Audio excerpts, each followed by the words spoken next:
Good morning. The sermon I'm about to preach, I love. Because I love underdogs. And I love come from behind. Especially when it's my team. And I love stories of redemption and restoration. I just love them. And I'll bet you do too. And the great thing about what we read this morning in all the passages was there was redemption and restoration and underdog and come from behind. Every single one of them. Even though they may have emphasized different aspects, it was all there. But we get to talk about how the unworthy become worthy, or how Jesus teaches us about transforming us from being scoundrels to saints. So I call this one Treed Then Freed. And why? Because look, there's Zacchaeus up in the tree. And there's Jesus who's about to free him. Here is a story of underdog, come from behind, redemption and restoration. And fortunately, somebody in the crowd, the day that this all happened, had an iPhone. And they were able to record what exactly happened. Want to see it? Now, just a little spoiler alert. The people will be speaking with British accents. That's not the accent that Jesus had. Not as far as I know. Okay? So they dubbed it a little bit, but I think you get the point. I mean, it's like you're being there live.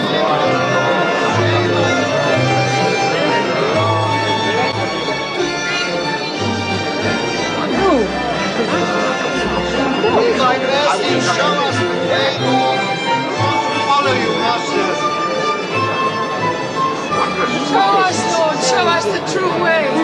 This man truly is a prophet. My Lord and Master, save me. Hey, Let me see that. Oh Lord, save us, save us. show us the true way, Lord.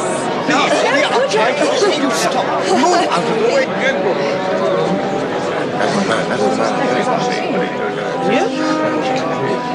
That's the tax collector! Hurry down, Zacchaeus, for I must stay in your house today. My house? I want to stay in his house. Zacchaeus, no, Jesus. But rich, friend, rich.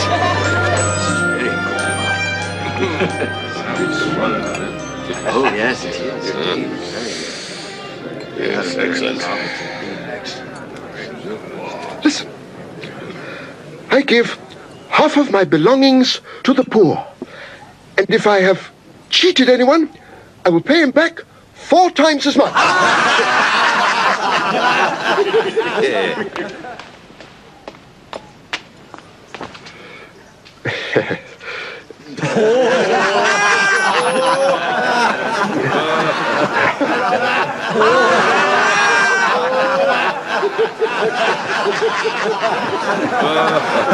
I don't believe it. A tax collector paying back his taxes.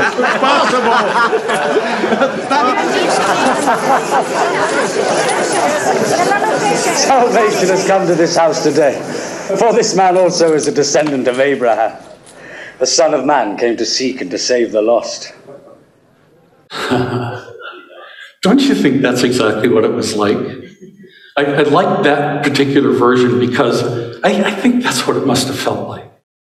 People laughing when Zacchaeus got up after he said what he did and kind of watching him go to his safe. That was a pretty neat safe, wasn't it? And then give away his money.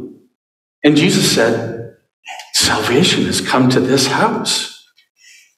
So what's behind this story that takes us from a tax collector to a true follower of Jesus, or from a scoundrel to a saint?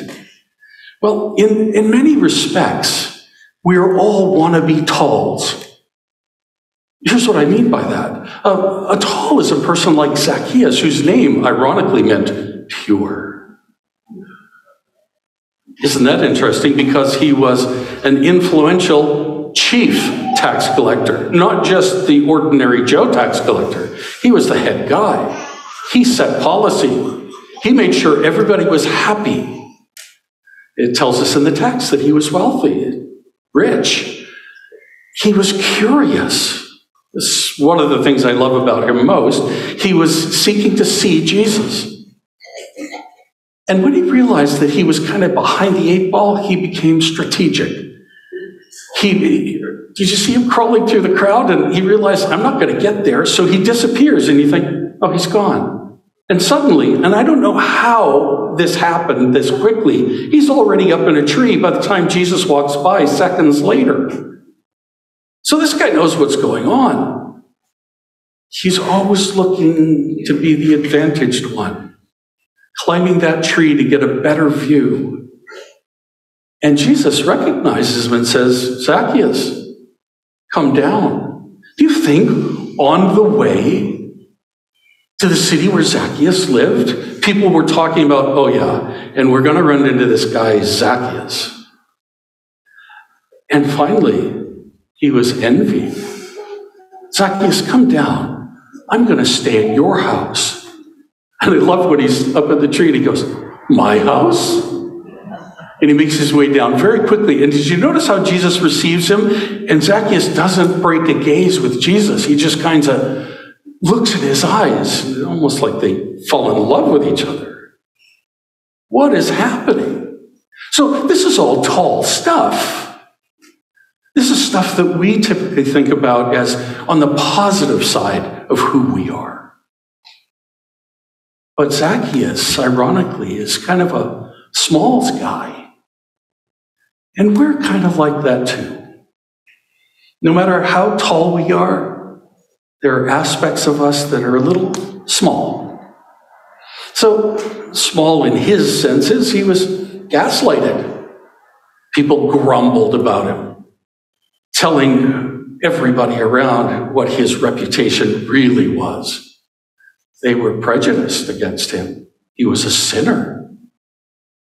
In fact, the fact that he had to say half of my goods I give to the poor, he's almost admitting that he's been a thief and dishonest. The text goes on to say that he was immoral. The word defrauded was used. And he had already been canceled by his own brothers. Jesus had to restore him as a son of Abraham, but nobody else was claiming him. And think about it. Jesus said, I came to seek and save those who are lost. He was putting Zacchaeus in that spot until the moment that salvation had come to Zacchaeus' house. So we all like to emphasize our talls, right? But we really like to de-emphasize our smalls.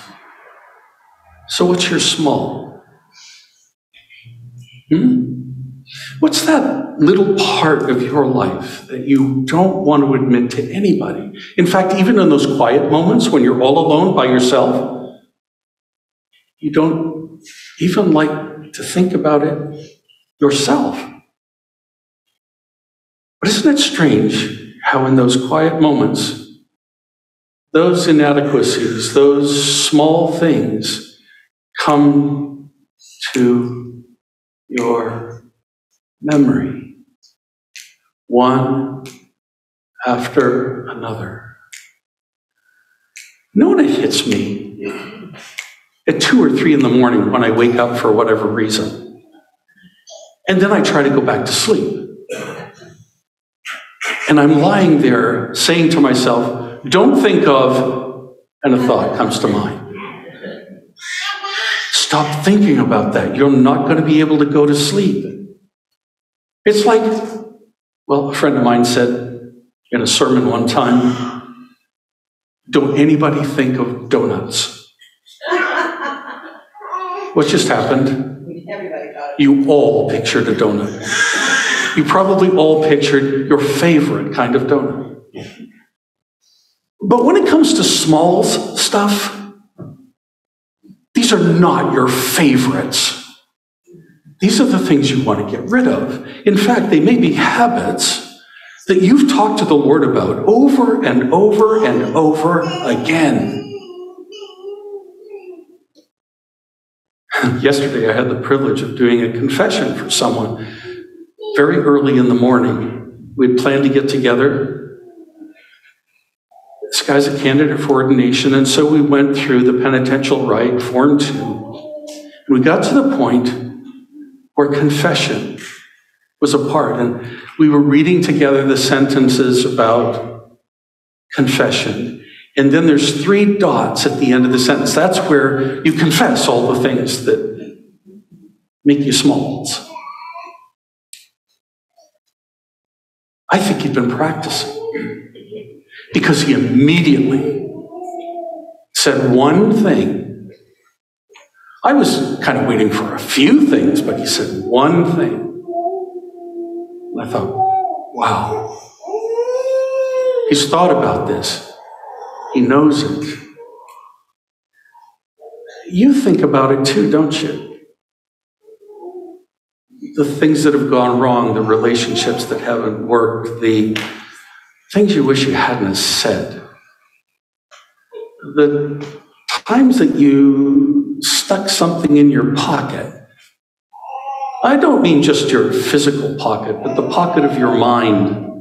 You thought, oh, I can't unthink that.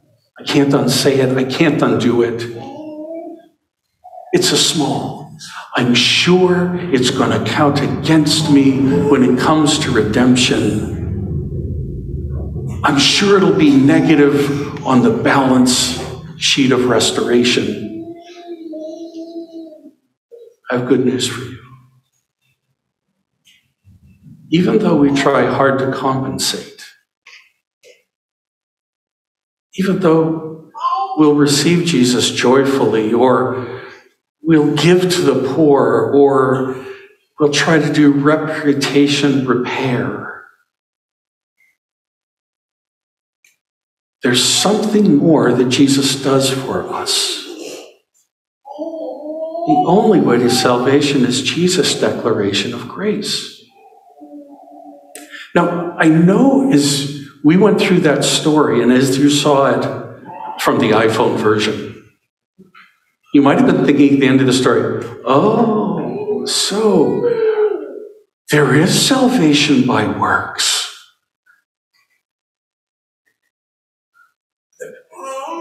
Zacchaeus was changed. He gave away half of his wealth.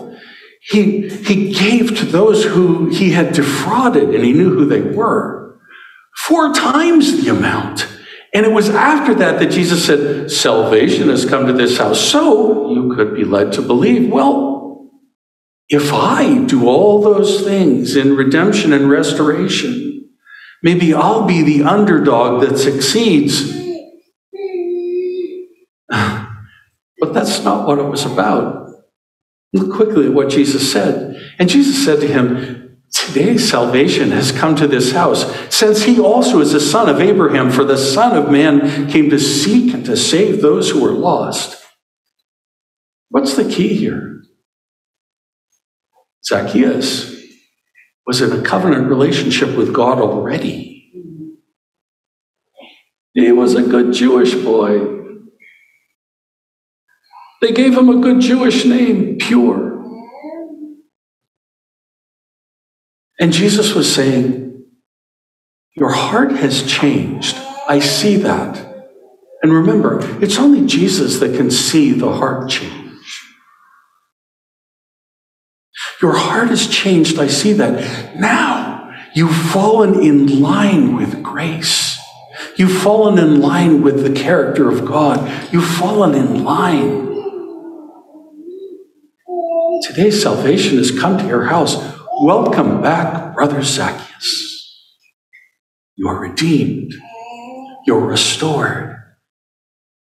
You're the underdog who's come back from a losing, tall life,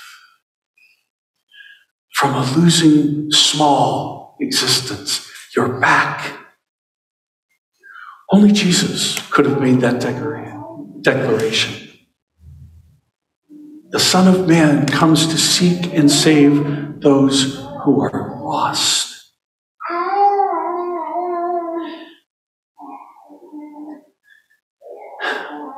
I hear from so many people, there's only grace in the New Testament. There's no grace in the Old Testament. And here's one of those instances where it appears for the world like that's true. This is a New Testament story, but this is a New Testament story about an Old Testament man. And a Jesus who only had an Old Testament for his scripture. And he declares grace. Only Jesus can forgive sins, or only those whom Jesus empowers can forgive sins. Salvation came to his house. So whether you're living talls or smalls, you can hear the declaration of the grace of God for you. And that's how you as a scoundrel become a saint.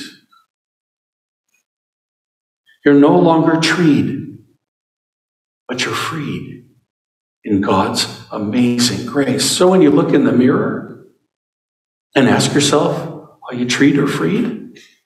Now you know the answer. Jesus declared who you are. Now, it's important.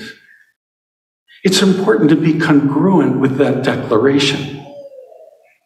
So when you understand that you're freed, then live like it. Live in response to God. Live responsibly. Or as the Reformer said, practice the perseverance of the saints. That's how to live freed.